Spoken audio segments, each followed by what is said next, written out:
partindo agora para o nosso último simulado, o nosso terceiro mini simulado para PRF. E eu posso te adiantar aqui que eu tenho uma novidade quentíssima. Estou preparando um desafio agora voltado para PF. Não que você que estude para PRF não possa fazer, pode também, você vai aproveitar as matérias pertinentes ao seu edital. Mas esse desafio é voltado para a PF. Vem comigo, tamo junto, bora destruir no processo penal. Então você que me acompanha aqui no nosso canal, fica ligadinho, não deixa de me acompanhar no Instagram, não deixa de me acompanhar aqui, compartilhe essa mensagem aqui com os grupos que vocês têm, enfim, divulguem essa mensagem porque esse desafio vai bombar, beleza? Voltando aqui, corrigindo o nosso último mini simulado. Questão de número 1, vamos lá, vamos que vamos. Questão de número 1. No que diz respeito às provas no processo penal, julgue o item a seguir. O procedimento de acariação entre acusado e testemunha é típico da fase pré-processual da ação penal e deve ser presidido pelo delegado de polícia. Errado, né? Errado, porque a acariação ela cabe tanto na fase preliminar quanto na fase processual. A acariação prevista no artigo 229 do Código de Processo Penal. Então, ela cabe em toda a persecução penal. Questão de número 2. A prova é o conjunto de elementos produzidos pelas partes ou determinados pelo juiz, visando a formação do convencimento quanto aos fatos, quanto a atos, fatos e circunstâncias. Com relação às provas no processo penal, considerando as regras procedimentais previstas no Código de Processo Penal, julgue o que se segue. As declarações do ofendido serão reduzidas a termo, independentemente de intimação para esse fim, deixar de comparecer em juízo sem motivo justificado, pois será determinada sua condução coercitiva. A questão está errada, por quê? Porque se intimado para esse fim, ele é obrigado a comparecer sempre que devidamente intimado. A inobservância admite-se a condução coercitiva. Claro que essa condução coercitiva será de forma motivada, em decisão motivada. Então, o artigo 201, parágrafo 1º, ele trata do depoimento do ofendido como meio de prova. A questão fala independente de intimação. Não, se intimado para esse fim, obriga o comparecimento. Então, obrigado a comparecer sempre que devidamente intimado. Questão de número 2 está errada. Seguindo aqui na sequência, questão de número 3. A autoridade policial foi informada da descoberta de um cadáver, com perfurações por toda a região abdominal, às margens de uma rodovia. Próximo ao local, havia também uma faca com marcas de sangue e garrafas de bebida alcoólica. Diante da situação hipotética e considerando o disposto no Código de Processo Penal, julgue o item subsequente. A autoridade policial deverá requerer autorização para que seja isolada a área para o deslocamento de peritos criminais. Errado. A questão ela fala das diligências investigatórias previstas lá no seu edital.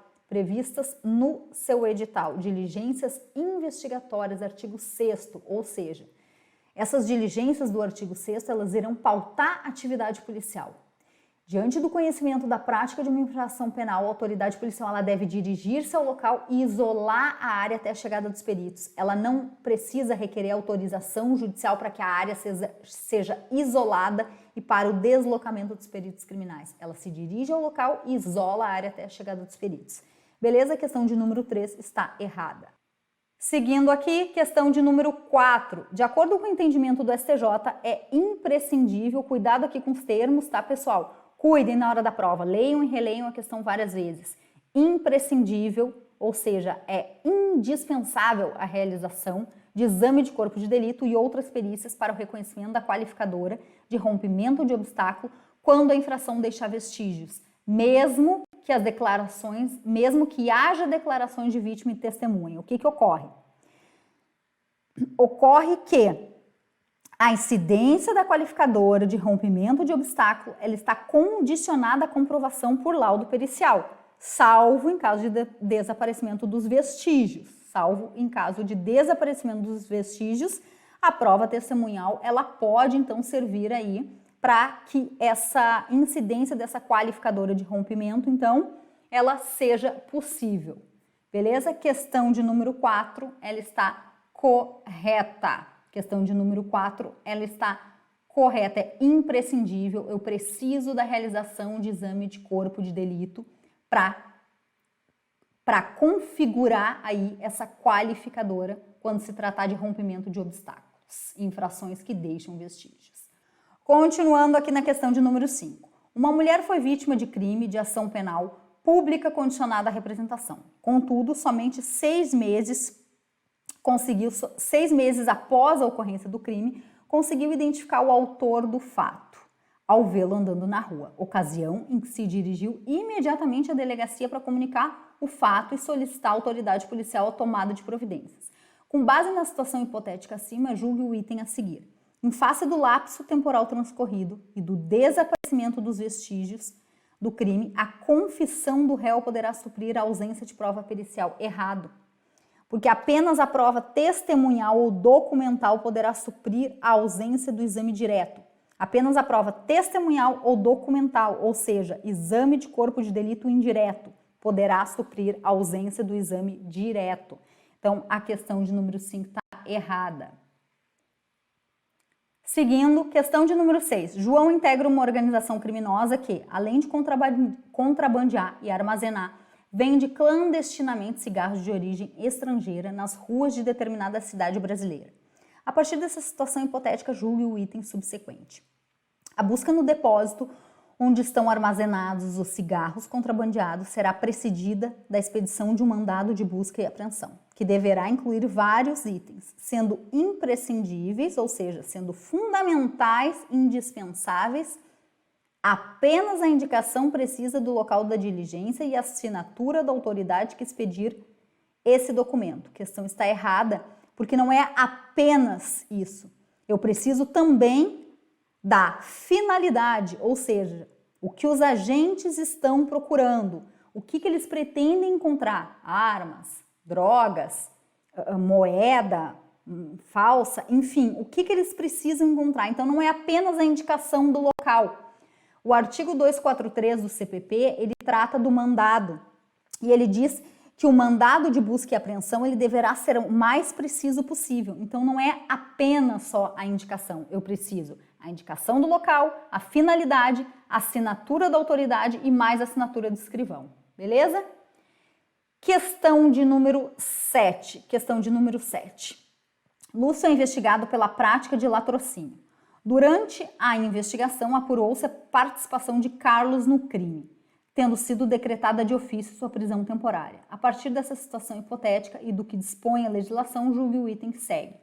Recebida a denúncia, não será mais cabível a prisão temporária para Lúcio e Carlos. A questão está correta, por quê? Porque se foi recebida a denúncia, não estamos mais na fase preliminar. Por quê? Porque a prisão temporária ela é cabível apenas na investigação.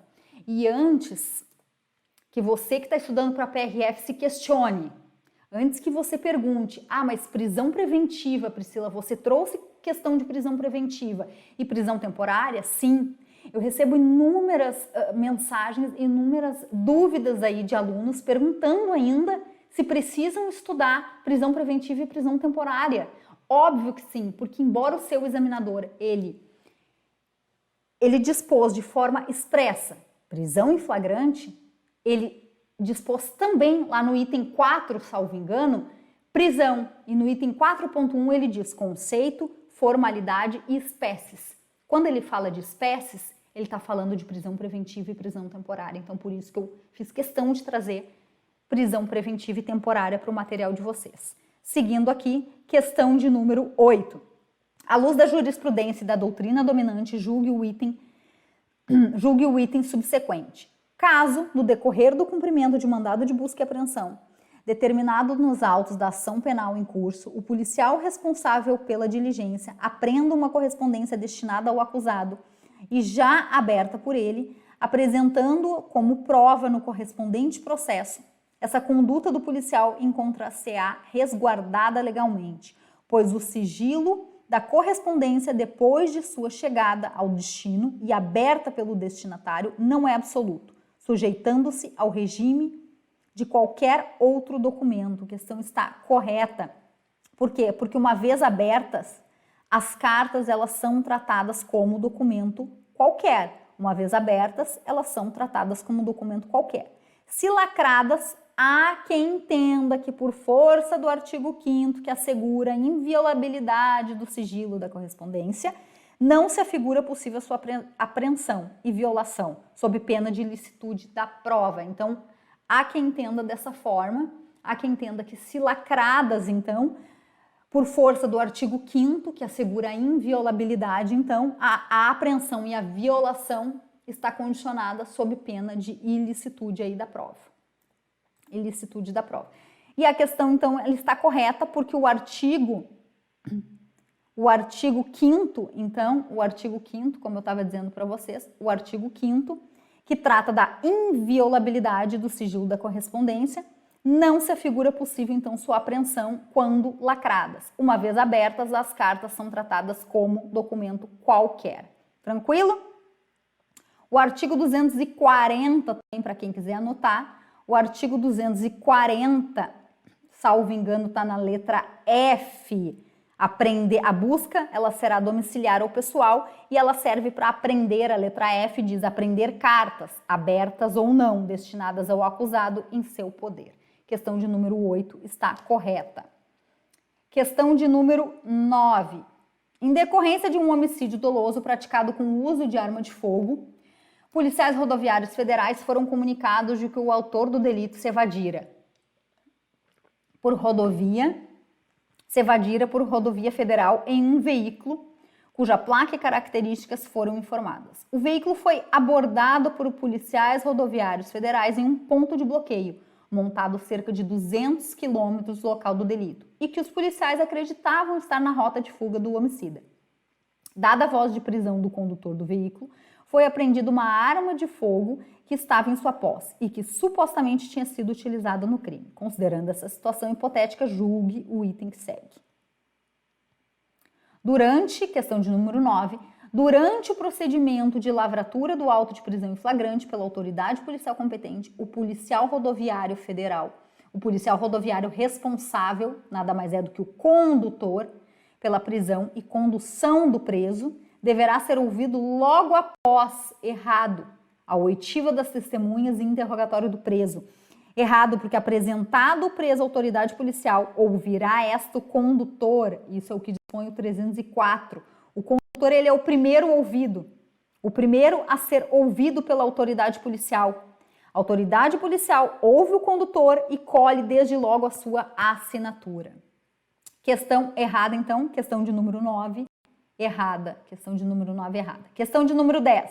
De acordo com a classificação doutrinária dominante, a situação configura hipótese de flagrante presumido ou ficto. Errado, porque ele foi encontrado. Errado não, me desculpa, correta. Correta justamente por isso, porque ele foi encontrado. A questão ela deixa clara, os policiais montaram então um bloqueio, ou seja, um ponto de bloqueio, e o sujeito foi encontrado, ele não foi perseguido. Então, o sujeito foi capturado logo depois de cometer o delito, inclusive a própria questão aqui menciona, foi apreendida uma arma de fogo que estava em sua posse. Ele foi encontrado com arma. Artigo 302, inciso 4. Questão está correta. Questão de número 10 está correta. Questão de número 11. Consoante o que dispõem as provas no processo penal, julgue o item que se segue. A confissão feita perante a autoridade policial não será passível de retratação em juízo, caso tenha sido assegurado ao acusado o direito ao contraditório e ampla defesa mediante o acompanhamento de um advogado. Errado. O réu ele pode se retratar desdizendo o que afirmou. Então, ele vai se retratar desdizendo o que afirmou. E ele pode fazer isso no todo ou em parte. Se ele desejando fazer, o juiz não pode lhe negar esse direito, sob pena de nulidade por cerceamento de defesa. Questão de número 11, então, ela está errada, porque que diz não será possível, não será passível de retratação. Pode sim, de acordo com o artigo 200, o réu ele pode se retratar. Questão de número 12. Durante o cumprimento de um mandado de busca e apreensão domiciliar no imóvel de Tício, cujo objetivo era prender um animal silvestre mantido em cativeiro ilegalmente, da espécie tamanduá-bandeira. Policiais... Um minuto de silêncio agora. Espécie tamanduá-bandeira. Policiais civis, aproveitando a ordem judicial, vasculharam o guarda-roupas do quarto do suspeito, localizando 2 quilos da droga conhecida como cocaína. Nessa hipótese, é correto afirmar que Tício deverá ser preso em flagrante por crime descrito na Lei dos Crimes Ambientais e por crime descrito na Lei Antidrogas. Errada essa questão. Por quê? Porque houve desvio de finalidade. Houve desvio de finalidade no cumprimento da busca. E quando a gente fala nessa questão, a gente pode mencionar o encontro fortuito de provas. Isso também de forma detalhada eu posso explicar em outro momento, mas para que você entenda e compreenda essa questão. O encontro fortuito de provas nada mais é do que o seguinte: a validade da prova ela está condicionada à forma como foi realizada a diligência. Se houve desvio de finalidade, a prova não deve ser considerada válida. Se houve desvio de finalidade, então a prova não deve ser considerada válida. Se não houve, a prova é válida. O que eu quero dizer com isso? A questão deixa claro que houve desvio de finalidade. Porque os policiais, eles foram para prender o animal silvestre mantido em cativeiro ilegalmente, ou seja, eles vasculharam o guarda-roupa. É impossível que esse animal estivesse dentro de um guarda-roupa. E ali eles localizaram a droga. Houve o desvio de finalidade no cumprimento desse mandado. Então, o que significa dizer? Significa que essa prova ela não é válida. Claro que o policial ele não vai virar as costas e deixar a droga lá. Ele vai apreender. O Tício na questão, ele vai ser preso, como diz aqui, deverá ser preso em flagrante por crime descrito na Lei dos Crimes Ambientais. Mas em relação à droga, essa prova, ou esse mandado, esse cumprimento, houve um desvio de finalidade. Essa prova não é válida. Como eu acabei de dizer para você, por força do encontro fortuito de provas. Beleza? Então, seguindo aqui. Questão de número... Volta para cá, questão de número 12. Isso aí. Questão de número 12 está errada. Questão de número 13. Acerca da disciplina sobre provas e os meios de obtenção, os meios para sua obtenção, assinale a alternativa correta. A careação será admitida entre acusados, entre acusado e testemunha, entre testemunhas, entre acusado ou testemunha e a pessoa ofendida, entre as pessoas ofendidas, sempre que divergirem em suas declarações sobre fatos ou circunstâncias relevantes. Vedada a careação entre acusados. Errado. O que é a acareação? Nada mais é do que confrontar, acarear, confrontar depoimentos conflitantes, divergentes.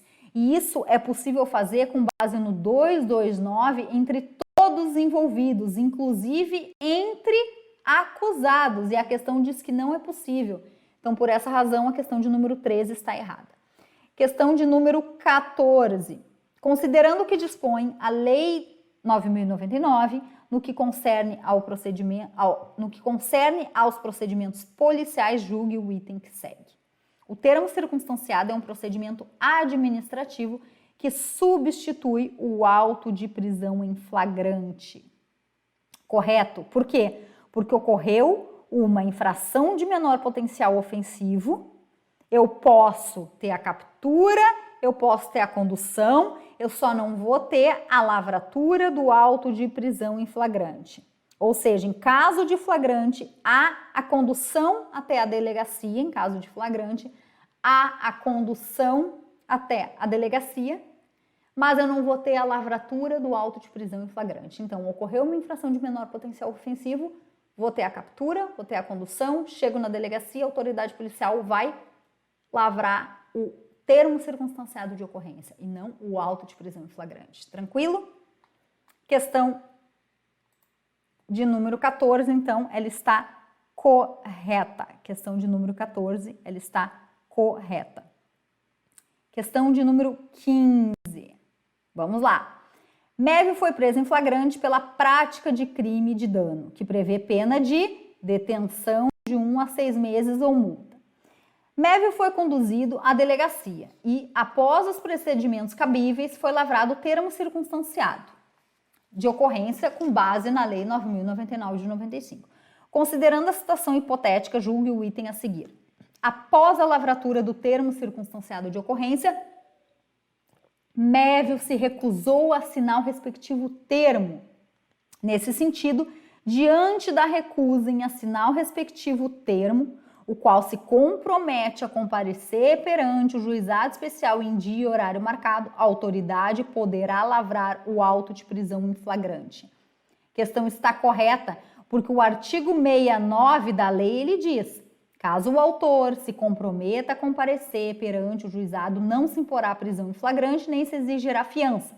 Só que se o autor se recusa a assinar o TC, a autoridade policial poderá sim lavrar o auto de prisão em flagrante. Lembrem do que eu disse para vocês, na prática nunca presenciei isso, mas em prova é possível existir essa cobrança sim, beleza? Questão de número 16. Julgue o item seguinte considerando a situação hipotética. Silvio, maior e capaz, entrou em uma loja que vende aparelhos celulares, com o propósito de furtar algum aparelho. A loja possui sistema de vigilância eletrônica que monitora as ações das pessoas, além de diversos agentes de segurança. Silvio colocou um aparelho no bolso e, ao tentar sair do local, um dos seguranças o deteve e chamou a polícia. Nessa situação, está configurado o crime impossível por ineficácia absoluta do meio, uma vez que não havia nenhuma chance de Silvio furtar o objeto sem que fosse notado. Súmula 567 do STJ, a questão ela está errada. Porque o que diz o STJ sobre esse tema? O sistema de vigilância realizado por monitoramento eletrônico ou existência de segurança no interior do estabelecimento, por si só, não torna impossível a configuração do crime de furto. Não torna impossível a configuração do crime de furto, beleza? Então, com base na súmula 567, o fato de existir segurança no interior do estabelecimento, ou monitoramento, ou vigilância por monitoramento eletrônico, não descaracteriza o crime de furto. Por óbvio, a questão de número 16, ela está errada porque diz que configura crime impossível. Não, não configura crime impossível. Está configurado o crime de furto, beleza? Questão de número 16, errada então. Questão de número 17. Acerca da prisão preventiva, julgue o item a seguir. A decisão que decretar, substituir ou denegar a prisão preventiva deverá sempre ser motivada e fundamentada, sendo indispensável, sendo fundamental na respectiva fundamentação, a indicação concreta da existência de fatos novos ou contemporâneos que justifiquem a aplicação da medida adotada. Essa redação do artigo 311, cuidado, ela teve a sua redação alterada, então, a redação do 311, de forma a excluir a possibilidade de decretar a prisão preventiva de ofício durante o processo. Falou em prisão preventiva, você lembra da redação do 311, que diz que a redação do 311, ela passou então a excluir a possibilidade de decretar a prisão preventiva de ofício durante o processo. E o que significa dizer concreta a existência, indicação concreta da existência de fatos novos ou contemporâneos que justifiquem a aplicação da medida adotada? Essa medida ela é para evitar situações nas quais a preventiva é decretada por conta da descoberta de fatos antigos, né? Fatos que não se reiteraram. Então, o Código de Processo Penal, hoje, ele traz de forma expressa, então, que será indispensável na fundamentação essa indicação concreta de existência, então, concreta da existência de fatos novos. Beleza? A questão, então, de número 17 está correta. Questão de número 18. Questão de número 18. Com relação, então, à ilicitude de provas e aspectos relativos à prisão, liberdade provisória e fiança, julgue o item seguinte. Pretendendo reunir provas para obter vantagens em uma colaboração premiada, Cláudio, partícipe junto com Flávio de organização criminosa, gravou conversas entre ambos, ou seja, um dos interlocutores gravou a conversa com outro interlocutor, sem que este tivesse conhecimento das gravações. Considerando a situação hipotética, as gravações não poderão ser usadas como prova em ação penal porque são provas ilícitas. Errado. Estamos falando aqui de gravação telefônica, ou seja, é o diálogo telefônico travado entre duas pessoas. É o diálogo, então, telefônico travado entre duas pessoas que é gravado por um dos interlocutores, sem o consentimento do outro, sem a ciência do outro. Ou seja, é lícita a gravação feita por um dos interlocutores. Então, a questão ela está errada porque está dizendo não pode ser utilizada como prova porque é ilícita. Não, ela é lícita. Questão de número 19. Acerca da ação penal, julgue o item a seguir. Havendo inércia do Ministério Público em oferecer a denúncia, a titularidade da ação penal passa ao ofendido, que atuará no polo ativo. Errado. Errado por quê? Porque não se trata de titularidade, sim legitimidade para propositura. Legitimidade para propositura. Isso está lá no artigo 29. Artigo 29. A titularidade continua com o Ministério Público por força do princípio da oficialidade. Então, a questão ele está errada. Havendo inércia do Ministério Público em oferecer a titularidade da ação, passa ao ofendido errado, a titularidade do MP, por força do princípio da oficialidade. Não estamos falando aqui de titularidade, e sim legitimidade para a propositura da ação. Então, a banca deu como errada essa questão aí. Tranquilo? Questão de número 20, nossa última questão aí do simulado.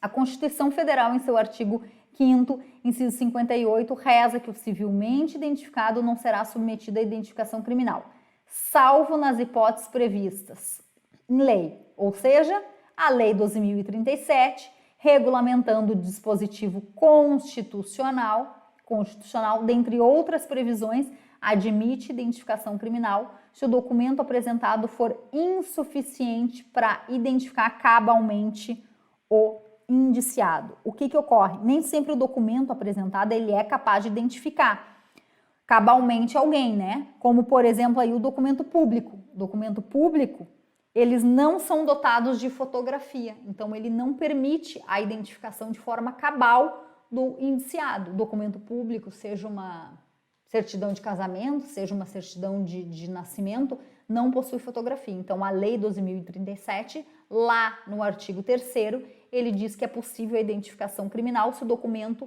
for insuficiente para identificar cabalmente o indiciado, beleza? Então, é isso aí, nossa última questão aí do mini simulado. Eu preparei, como eu disse, essas 60 questões aí, 20 em cada correção, 20 em cada mini simulado, de forma que a gente consiga abranger todo o conteúdo para a PRF. Lembrando que eu falei no início aqui desse bloco, que vem aí o desafio para a PF. Cola comigo, tamo junto, bora destruir processo penal. É isso aí. Foi um prazer aqui compartilhar com vocês esse conhecimento e prepará-los de forma objetiva, de forma coerente, aquilo que você precisa saber para a sua prova. Agora, não é o momento de estudar teorias intermináveis, infinitas videoaulas, não. Agora você precisa preparar a sua prova, a sua aprovação. E é dessa forma que você vai preparar, de forma objetiva, de forma coerente, aquilo que você precisa saber para a sua prova. Beleza? Vem comigo, tamo junto, é isso aí, até a próxima. Beijo no coração.